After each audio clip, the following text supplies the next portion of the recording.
Good morning, good afternoon, or good evening, whatever time it is, wherever in the world it is that you are. Welcome once more to another live stream of Alexandra Mayer's Live. And today's another day of my page by page reading and commentary of the Bible, Modern English Version. So today we're going to read through Genesis chapter 19, which is about Sodom and Gomorrah being destroyed. I do recommend a series titled The Bible. You can find it through YouTube. It might be on Netflix, I'm not sure, but it was a beautifully put together cinematic illustration of various events, various chapters of and pages of the Bible. I'm not sure what year it was put out, but it was fairly recent. It was in the 2000s at least. And one of my favorite episodes did revolve around Sodom and Gomorrah being destroyed because the acting in that particular scene was absolutely amazing when it came to the actors who played the angels who went in to try to get Lot out of there. So, anyway, I will try to find a clip to that and put it in the link of the description of today's live stream. But let's go ahead and get into the reading. And I hope that all of you enjoy it today. And please remember that this particular chat is for authentic Christians. If that is not you, I'm not judging you overly harshly, but you don't belong in here. You belong in a chat room designed for what you are, not what I am. So here we go. Sodom and Gomorrah destroyed. Now, the two angels came to Sodom in the evening, and Lot was sitting at the gate of Sodom. When Lot saw them, he rose up to meet them, and he bowed himself with his face toward the ground. Then he said, "Here, my lords, please turn in to your servant's house and spend the night and wash your feet, and then you may rise early and go on your way." They said, "No, we will stay in the open square all night." Now, keep in mind the angels, um, these men who were messengers of God, sent directly by God, were sent down to try to find at least 10 good people within the city of Sodom and Gomorrah, where Abraham's nephew Lot lives, because Abraham asked of the Lord in the previous chapter, Genesis 18, "Look, let's make a deal, God. If 10 righteous men can be found in that city, maybe you don't have to blow it up. Maybe you don't have to destroy it." So God was like, "Okay, look, I will honor what you are saying, Abraham." And it's because God knew that there were not 10, not even 10. This particular situation actually reminds me very much of something that happened in the adult entertainment industry around the time that I decided to make my departure. And I'm seeing it happening again right now within the IRL drama community, which is very interesting. But let's continue. But he, meaning Lot, strongly insisted. So they turned aside with him and entered his house. Then he made them a feast and baked unleavened bread, and they ate. Before they lay down, the men of the city, the men of Sodom, both old and young, all the people from every quarter surrounded the house. They then called to Lot and said to him, "Where are the men who came to you tonight? Bring them out to us so that we may have relations with them." That's horrible. So it seems that's why Lot wanted these men to come into his house, because he knew that the people of Sodom, they were so degenerated at that stage. That they were so fallen that they were all just running around having sex with each other, doing all kinds of crazy stuff. And, someone new to the city, they were like, all right, let's indoctrinate y'all. And Lot didn't want that to happen because remember that these messengers of God appeared as men. So Lot went out through the door to them and shut the door behind them. Then he said, my please, my brothers, do not act so wickedly. Look, I have 2 daughters who have not been with a man. Please, let me bring them out to you, and you may do to them as you wish. Only do nothing to these men, for they have come under the shelter of my roof. Oh, this is so dramatic, but so horrible. This man, Lot, even offered the crowd his daughters to defile, opposed to the crowd being able to defile these messengers of God. That right there speaks volumes. But should Lot have done that? I say no. I say no. But keep in mind, Lot had been in the city of Sodom of Gomorrah for quite some time. And maybe was thinking clearly, might not have been thinking clearly. It's unclear. So let's continue. But they replied, "Stand back." Also, they said, "This man came here as an alien, and he keeps acting like a judge. We will deal worse with you than with them." So they pressed hard against Lot and came close to breaking down the door. But the men reached out their hands and pulled Lot into the house with them and shut the door. Then they struck the men that were at the door of the house, both small and great, with blindness, so that they wore themselves out, groping for the door. So, in other words, the angels, the messengers of God, they decided to do the fighting that needs to be done. Then the men said to Lot, "Have you anyone else here, sons-in-law, sons, daughters, or anyone you have in the city?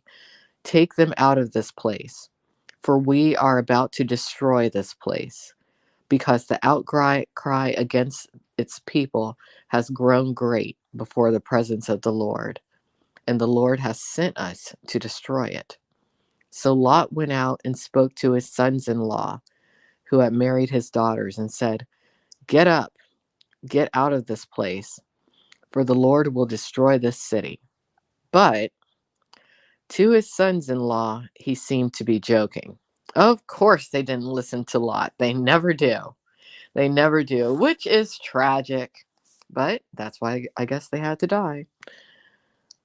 When the morning dawned, the angels urged Lot, saying, "Arise, take your wife and your 2 daughters who are here. Otherwise, you will be consumed in the punishment of the city."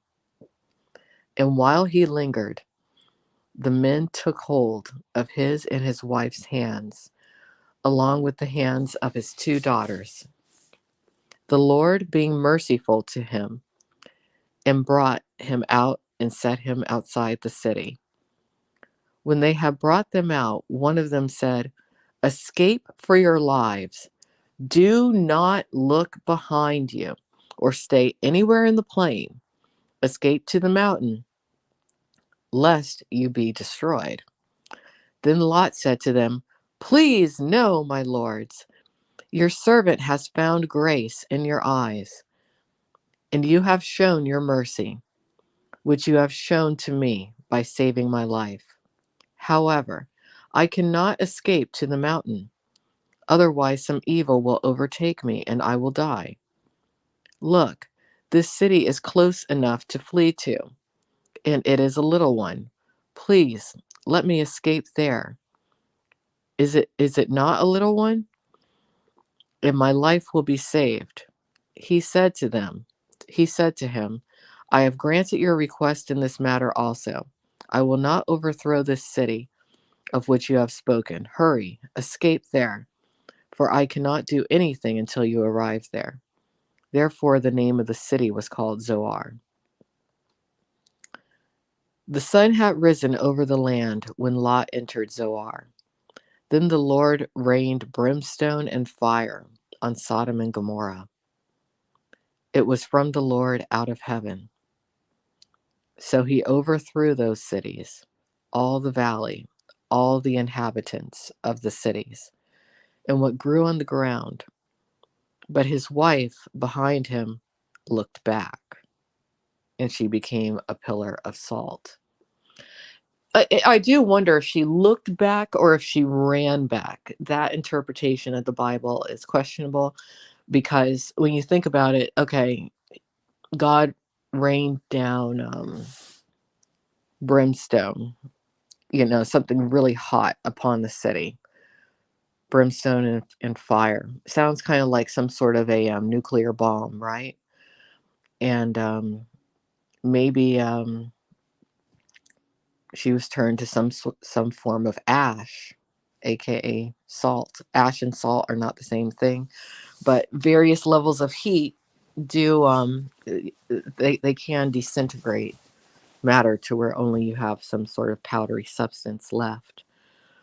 So anyway, his wife died.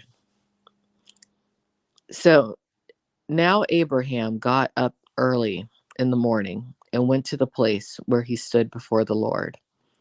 Then he looked toward Sodom and Gomorrah and toward all the land of the valley, and he saw the smoke of the land going up like smoke of a furnace. So it was that when God destroyed the cities of the valley, God remembered Abraham and sent Lot out of the middle of the destruction when he overthrew the cities in which Lot lived. All right, so those cities are gone. Let's continue to the account of Lot and his daughters. Then Lot left Zoar and lived in the mountains, along with his 2 daughters who were with him, for he was afraid to dwell in Zoar. He and his 2 daughters lived in a cave. And the firstborn said to the younger, "Our father is old, and there is no man on the earth to have relations with us after the manner of all the earth. Let us make our father drink wine and lie with us, so that we may preserve the lineage of our father." Hmm.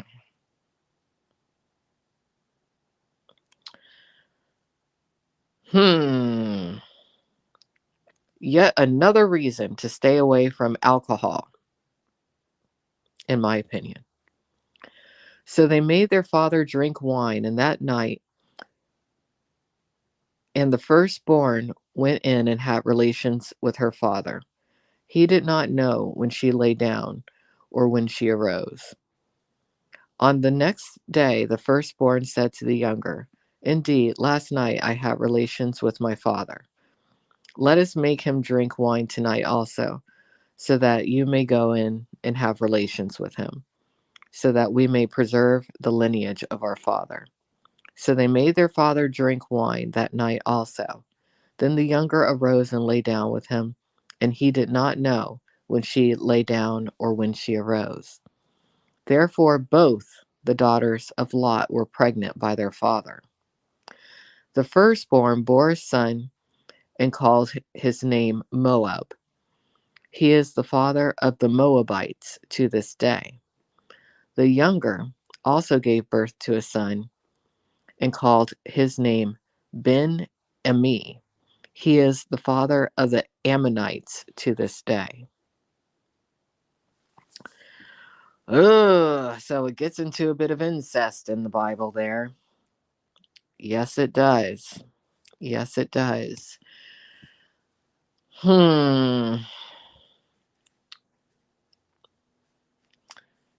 It's interesting to note that their mother was destroyed when she tried to go back. So even though Sodom and Gomorrah was destroyed, still there were some things that happened. Now the question is, How did God view those instances of incest between Lot and his daughters? You know what? Let's get some opinion. Let's get some opinion from people on the internet. On the internet. Because that final passage that we went through, mm, it's one of those things in the Bible that I'm sure people have talked about for quite some time.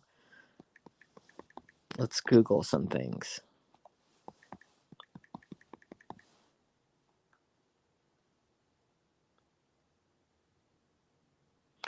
Okay, now I just typed in Lot, incest, daughters. Okay, first thing that comes up in Google. According to Jewish tradition, Lot's daughters believed that the entire world had been destroyed and that they were the only survivors. They therefore resorted to incest in order to preserve the human race. This was also the general opinion of the early church fathers, such as Augustine, Chrysostom, and Irenaeus. Okay, but we're not Jewish over here, we're Christian. And the next thing that comes up in Google under gotquestions.org is the question, why did Lot offer up his daughters to be gang raped? Good question, because that is something that happened when the messengers of God, as we just went over, went into Sodom and Gomorrah to retrieve Lot and his family. And when the people of Sodom and Gomorrah were trying to get to the messengers of God, Lot offered up his daughters. It seems like maybe because of the separation of Lot from Abraham for all those years, he became somehow a bit corrupt. According to the Bible, even though he drank this wine from the daughters, he didn't know that he was laying with his daughters. Hmm. So there's a lot of things in the Bible about that, but they did have these children by their father, and then there were descendants after those children. So, it's just one of those things in the Bible that is a bit awkward, a bit cringy, a bit questionable, but it's in there. It's in there, and that's why it's interesting to me when you have some Christians out there that you just know are not very educated and that you just know are very sheltered, and unfortunately you can barely even define them as Christians, being that they've gone so astray and are often bigots and racists and misogynists and whatnot. But often such people, they do look at the Bible and they're like, the Bible's just about love. No, it's not. I personally consider the Bible to be a bit of an instruction manual as to the intricacies of humanity and how human emotion works, how human reaction can take place. But the Bible is about the flip side of love quite a bit too. It's about hate. It's about all the shades of gray between love and hate. And it's about all the emotions that are on the circumference of the coin of love and hate. It's about many, many, many things. So I am glad that many of you out there are listening to this reading and commentary of the Bible for the right reasons. There are some of you out there reading the Bible who probably haven't opened a Bible in a very long time, who are following along. But there's some of you out there who are possessed by demonic evil forces, who are listening, but you're not hearing what you want to hear. But the words of the Bible are permeating your spirits. And as these words permeate your demonic evil spirits, the words will either heal you or they will do the opposite and lead you to the end. So, once more, have a great day today. I most definitely will. And tomorrow, we will go into Genesis 20. That's what we will do. And we'll probably read more than one chapter tomorrow. We'll probably read maybe 3 chapters. Probably 3 chapters. That's what I think I will do. So take care. Have a great day. And remember, at the end of Genesis, I will be doing a listening party of the audiobook, The Book of Enoch.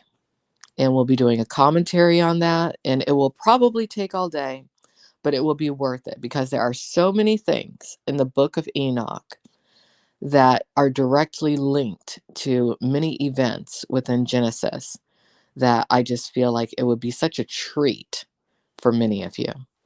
So take care. Have a great day. Bye-bye.